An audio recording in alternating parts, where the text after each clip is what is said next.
Welcome to the Lisa Clarke Speaks podcast, where we explore bold ideas in leadership, education, and community. Today's episode uncovers the hidden power of parent groups and what it really takes to build one that transforms a school from the ground up. Let's dive in. Let me tell you about two parent groups. The first one meets once a month in a school library. Attendance is inconsistent, and the same three people do all the work. Money raised at the fall fundraiser disappears into a bank account that nobody quite has full visibility into. When the school faces a budget cut that will eliminate the art program, nobody mobilizes. Nobody shows up to the board meeting. The cuts go through, the art program disappears. The second parent group operates like a well-run small nonprofit. They have clear leadership roles, written bylaws, transparent finances, and a genuine strategic vision for what they want to accomplish. When the same budget cut threatens the school's art program, they coordinate. They show up to 3 consecutive board meetings with data, petitions, and community voices. They get a meeting with the superintendent. They propose an alternative funding solution. The art program survives. Same threat, completely different outcome. The difference was not luck. The difference was not connection. The difference was not money. The difference was organization. Welcome back to the Lisa Clarke Speaks podcast. I'm Lisa Clarke, and today we're pulling back the curtain on something that most people in education circles either underestimate or overlook entirely: the hidden power of parent groups. Not the bake sale version, not the once-a-year carnival version, the real version, the organized, structured, strategically led version that has the power to transform school culture from the ground up. This episode is going to change how you see parent organizations forever. So let's get into it. Leadership matters. Let's start where every powerful organization starts and where every struggling one fails. Leadership. Now, I want to be careful here because when most people hear the word leadership, it's in the context of a parent group. They think of a title: PTO president, treasurer, secretary, vice president of fundraising. The titles matter. We will get into structure in a moment. But I'm not talking about titles right now. I'm talking about something deeper, something that cannot be elected into or appointed to. I'm talking about leadership as a posture. Leadership as a way of seeing your role, your community, and your responsibility. Because here is the truth that most parent organizations never fully grapple with. The culture of a parent group flows directly from the character of its leadership. A leader who hoards information creates an organization where members feel excluded. A leader who avoids conflict creates an organization paralyzed by unresolved tension. A leader who's transactional, focused only on raising money and checking boxes, creates an organization that never rises above a fundraising committee. But a leader who is genuinely visionary, who sees the parent organization not as a support function for the school, but as a legitimate community institution with its own mission and power, that leader builds something transformational. So what does effective parent group leadership actually look like in practice? First, visionary leaders define purpose beyond fundraising. This is the number one leadership shift that separates mediocre parent organizations from extraordinary ones. As most PTOs or PTA presidents what their organization does, and they will say, "We raise money for the school." And that is not wrong, but is devastatingly incomplete. The most powerful parent organizations define their purpose in terms of outcomes for children and community, not just dollars raised, but relationships built, voices amplified, gaps filled, culture shaped. When your organization's stated mission is something like, "We exist to ensure every family in this school community feels seen, supported, and empowered as a partner in their child's education," that mission attracts a different kind of energy than "We raise money for field trips and teacher appreciation." Purpose drives engagement. Engagement drives impact, and impact is what transforms school culture. Second, effective leaders develop other leaders. Here's the leadership paradox that kills most parent organizations. The most capable leader becomes indispensable and the organization collapses when they leave. Sounds familiar? Hi, the incredible PTO president who runs everything brilliantly for 3 years. Their child graduates, they move on, and the organization falls apart because everything lived inside of one person's head, one person's relationship, and one person's energy. Great leadership is not about being irreplaceable. It's about making yourself replaceable. The best parent group leaders spend as much time developing the people around them as they spend on their own work. They delegate meaningfully, not just tasks they do not want to do, but the tasks that will stretch and grow people they are delegating to. They create opportunities for newer members to lead, to fail safely, and to build confidence. An organization that develops leaders continuously is an organization that survives the inevitable transition of any individual. Third, effective leaders manage conflict constructively. Parent organizations are made up of people who care deeply about their children, which means conflict is not an occasional disruption. It's a regular feature of the organizational life. The leader who addresses conflict directly, fairly, and with general respect for all parties, who creates a culture where disagreement is normal and resolution is expected, that leader builds an organization with genuine resilience. Fourth, effective leaders are connectors.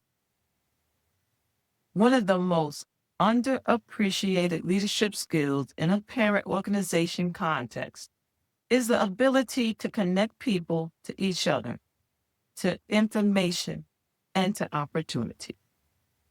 The new parent who does not know anyone at the school, the bilingual family that is not receiving communication in their language, the dad who wants to get involved but doesn't see himself reflected in the organization's culture, the teacher who has a great idea but doesn't know how to bring it to the parent community. A connector leader sees these people, reaches out to them, pulls them in, and in doing so, expands the organization's reach, diversity, and capacity in ways that no committee or program can accomplish alone. Leadership is the engine, but even the best engine needs the right vehicles around it. And that vehicle is structure. Structure creates stability. I want to say something that might sound counterintuitive for a volunteer organization run by parents in their own spare time. Structure is not bureaucracy. Structure is freedom. Here's what I mean. When a parent organization lacks structure, when roles are undefined, processes are unclear, and decisions happen based on whoever speaks loudest, or has the most time, the result is not flexibility. The result is chaos. The result is confusion about who is responsible for what, money that is hard to track, conflicts that have no resolution mechanism, and good people who burn out and disappear because they never knew exactly what was being asked of them.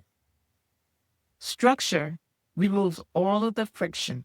Structure tells everyone, here is your role, here is your responsibility, here is how decisions are made, here is how conflicts get resolved, here is how money is managed. And when people know those things clearly and in writing, they can actually focus their energy on the work. So, what does a healthy structural organization look like for a parent group? I'm glad you asked. Element one, defined roles with written description. Every leadership role in your organization should have written position descriptions, not just a title, a description that outlines specific responsibilities, time commitments, decision-making authority, and transitional expectations. Why does this matter? Because when someone steps into a role with a clear description, they know what success looks like. They know what they own and what they do not. And when they transition out, there is a roadmap for the person who comes after them. Organizations without written role descriptions create the wheel every single time leadership turns over. Organizations with them build on what came before. Element number two, clear decision-making process. How does your organization make decisions? Who has authority over what? Well, if the answer is, we sort of figure it out as we go, you have a structural vulnerability that will eventually produce significant conflict. Healthy organizations define this explicitly. Some decisions, like day-to-day operational choices, belong to individual officers or committee chairs. Some decisions, like budget allocations above a certain threshold, require a vote of the executive board. Some decisions, like changes to the bylaws or majority policy shifts, require the vote of the full membership. When everyone knows the decision-making framework in advance, individual decisions become less contentious because the process is not up for debate, only the substance of the decision is. Element number three, financial systems that protect everyone. This is critical. It is the structural failure that ends more parent organizations and more friendships than any other. Every parent organization should have basic financial controls in place. 2 signatures required on checks above a certain amount. Monthly financial reports shared with the full board. Annual financial reports presented to the membership.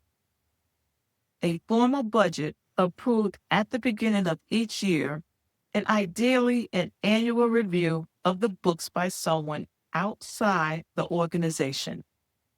These are not signs of distrust. These are signs of professionalism.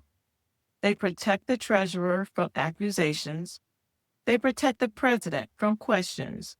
And they protect the entire organization's credibility with the school community, which is the foundation of everything. Element 4, committees that distribute the work. One of the most common structural failures I see in parent organizations is concentration. Too much work, too many decisions, too much knowledge living in too few people. The antidote to concentration is committees. Genuine committees with real authority over their domain. not just subgroups that wait for the president to approve every decision. A fundraising committee that owns the fundraising strategy. A communications committee that manages how the organization speaks to its community. A family engagement committee that designs programs and events. A grant and advocacy committee that identifies funding opportunities and community needs. When work is genuinely distributed across committees with real authority, the organization scales. More people are meaningfully engaged, more people develop leadership skills, and the whole enterprise becomes resilient to the inevitable disruptions of volunteer life. Someone gets sick, someone gets a new job, someone's child has a hard year, and they need to step back. Element number 5, succession plan. Ask most parent organizations what their succession plan is, and you will get blank stares. A succession planning is one of the most important structural investments a parent organization can make. Who is being developed to step into each leadership role? What knowledge and relationship needs to be transferred when someone transitions out? How much overlap is built into leadership transition? The organization that sustains their impact over years and decades through principal changes, district reorganizations, demographic shifts, and global pandemics are the ones that never let critical knowledge and capacity live entirely with one person. Structure is the difference between an organization that thrives for a season and one that transforms a school community for a generation. The impact of organized parents. All right, we've talked about leadership. We've talked about structure. Now let's talk about what happens when you put those two things together and point them at a school community with genuine intent. Let's talk about impact. Because I think, and this is something I feel strongly about, most parents dramatically underestimate what a well-organized parent group can actually accomplish. The perception is that parent organizations do bake sales and carnival nights, and some do, but the ceiling of what is possible is so much higher than that. Let me paint a picture of what organized parent power actually looks like. Impact area number 1, filling the resource gap. School budgets in most districts across the country are being squeezed. Programs get cut, supplies go unfunded. Teachers reach into their own pockets to equip their classrooms. And in that environment, a well-organized parent group with strong fundraising capacity and smart grant writing skills become one of the most significant resource generator a school has. We're not talking about small amounts of money. Highly organized parent groups in communities across the country raise tens of thousands, in some cases hundreds of thousands of dollars annually. That money funds technology, art programs, library resources, equipment, mental health programming, teacher development, and so much more. And it is not just about the money raised. It's about how strategically it is deployed. An organized parent group does not just raise money, it conducts needs assessment, consults with teachers and administrators, aligns spending with school improvement goals, and measures the impact of every dollar invested. That is not a big cell operation. That is a community development function. Impact area number 2, shaping school culture. Culture is not built by mission statements. Culture is built by repeated behavior, visible priorities, and the story a community tells about itself. Organized parent groups shape school culture in ways that are profound and lasting. They create traditions that become the identity of the school. They build programs that signal to families, you belong here. Your child is valued here. This community sees you.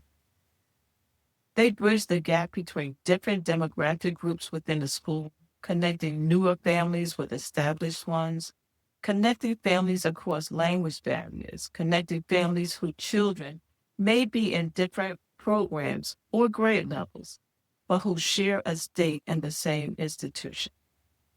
When a parent organization is genuinely inclusive, when it actively reaches out to families who have historically been on the margins, who do not speak the dominant language, who do not see themselves represented in school leadership, it transforms the entire fabric of the school community.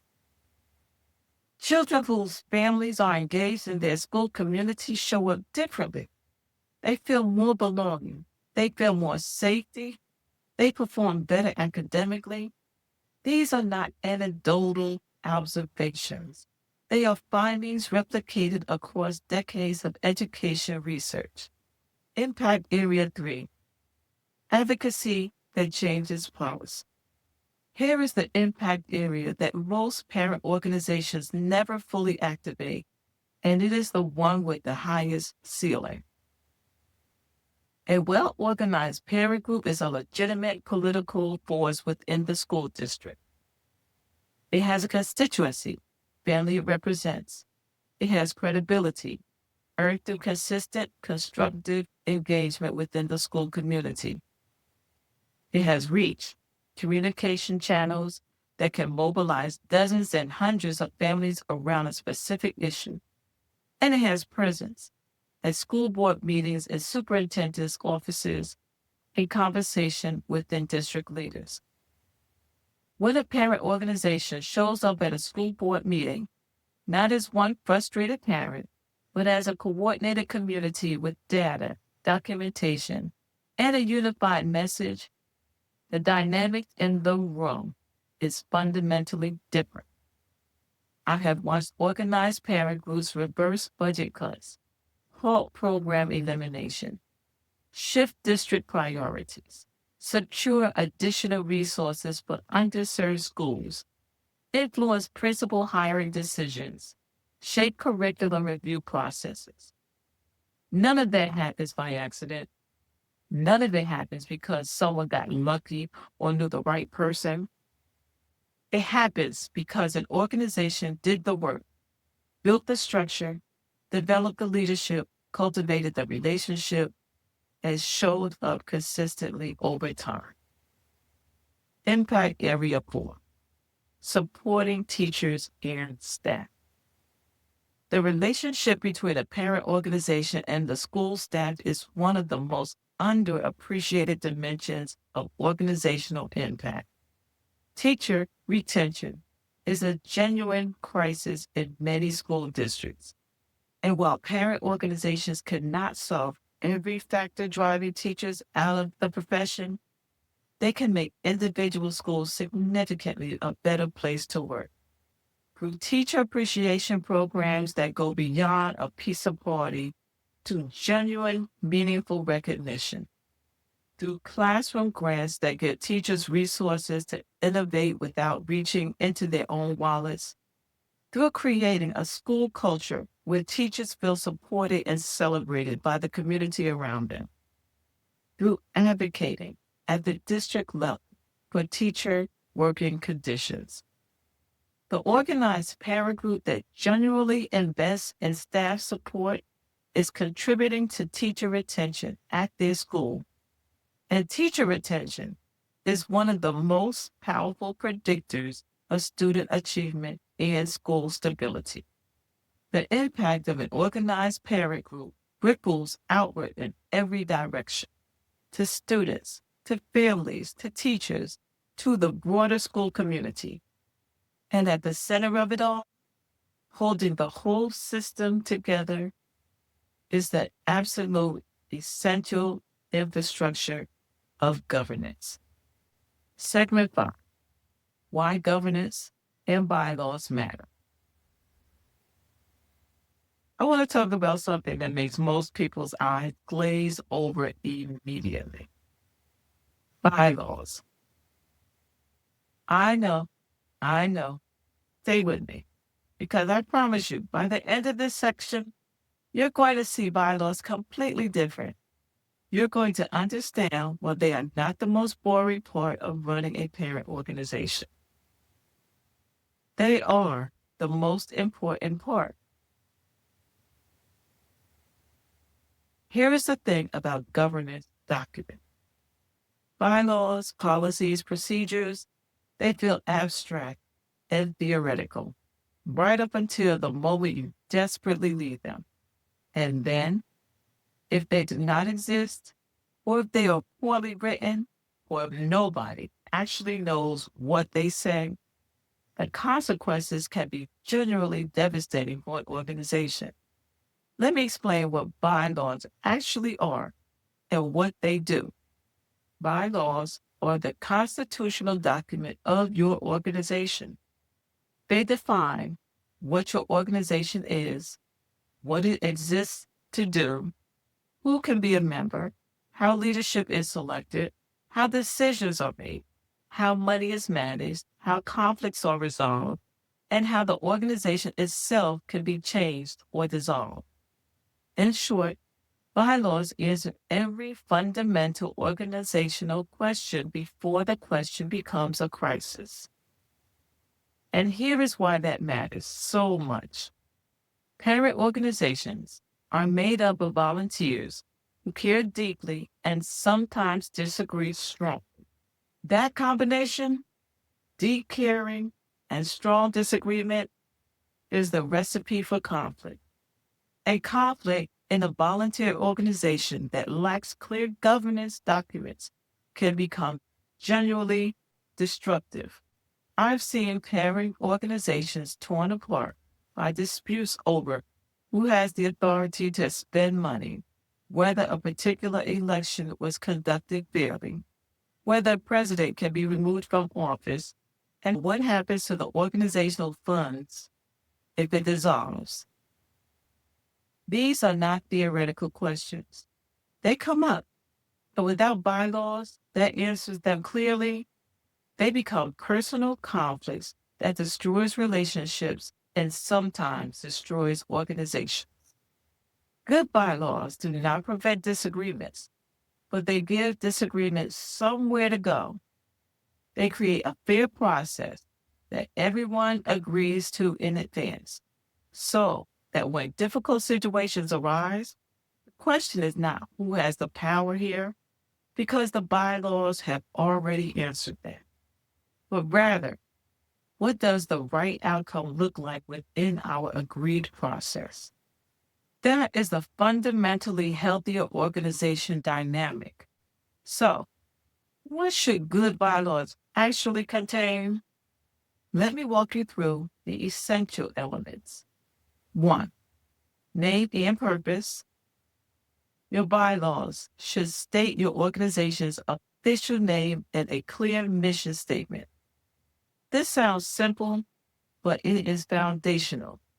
It defines why you exist and it keeps the organization anchored to that purpose, even as leadership changes and priorities evolve. 2. Membership. Who can be a member of your organization?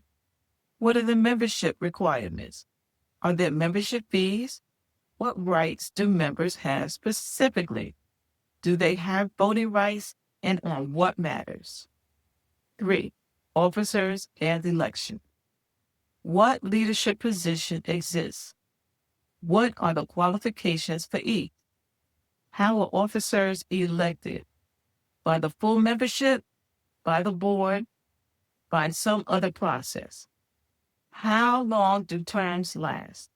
Can officers serve consecutive terms? What happens if an officer resigns or needs to be removed? That last question, removal, is one that organizations get because it feels uncomfortable to think about. It is also the one that causes the most damage when it is not addressed. Your bylaws should define clearly under what circumstances an officer can be removed and what process governs that removal.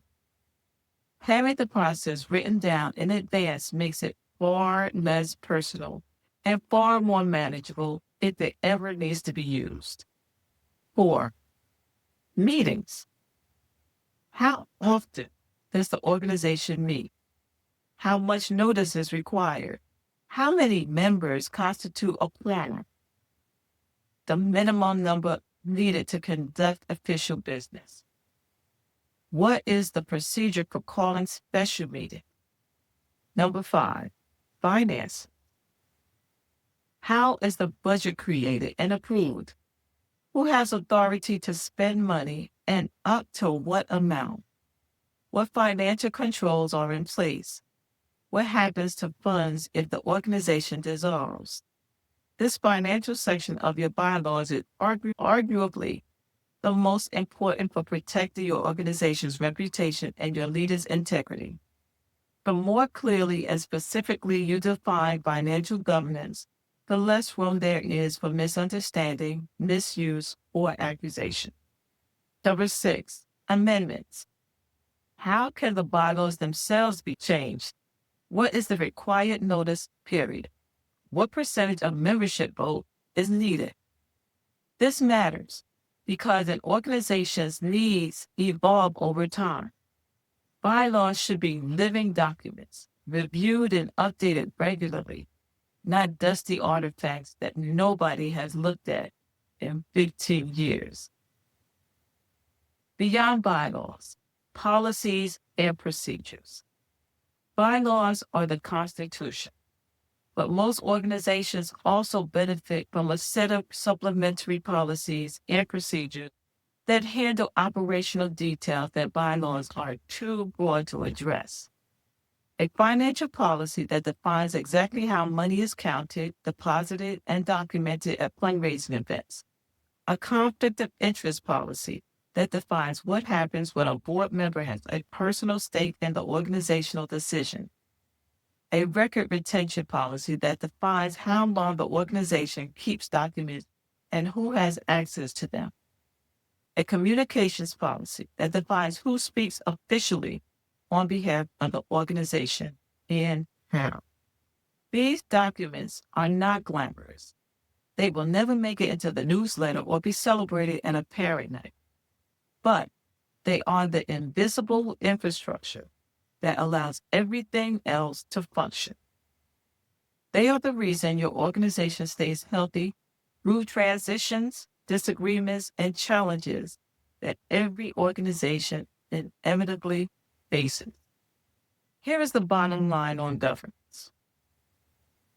An organization that operates with clear, well-written, consistently followed governance documents is an organization that the school community can trust with their money, their voice, and their children's future. And trust, as we had talked about throughout this entire episode, is the foundation of everything. You cannot build a powerful parent organization on a foundation of informal agreements and good intentions alone. You build it on structure and governance, on the boring and beautiful work of getting the fundamentals right, so that the extraordinary work, the advocacy, the community building, the school transformation, has a solid foundation to stand on. Let's bring it all together. Today, we uncovered the hidden power of parent groups, and I hope by now it does not feel quite so hidden anymore. We started with leadership, the fundamental truth that the culture of a parent organization flows from the character and vision of its leaders. Leaders who define purpose beyond fundraising. Leaders who develop other leaders. Leaders who connect people and build community. We talked about structure as sustainability.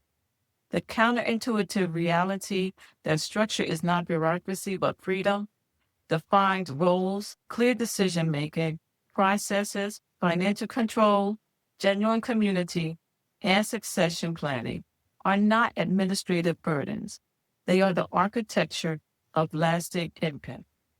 We explored the real impact of organized parents, the resource gaps filled, the school culture shaped, the policy changed, the teacher supported by parent organizations that show up with intention, preparation, and genuine organizational power.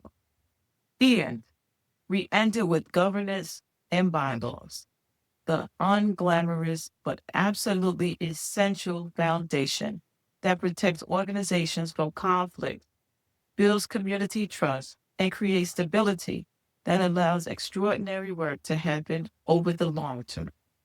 Here is the message I want to leave you with today. Your parent organization is not the support group for the school.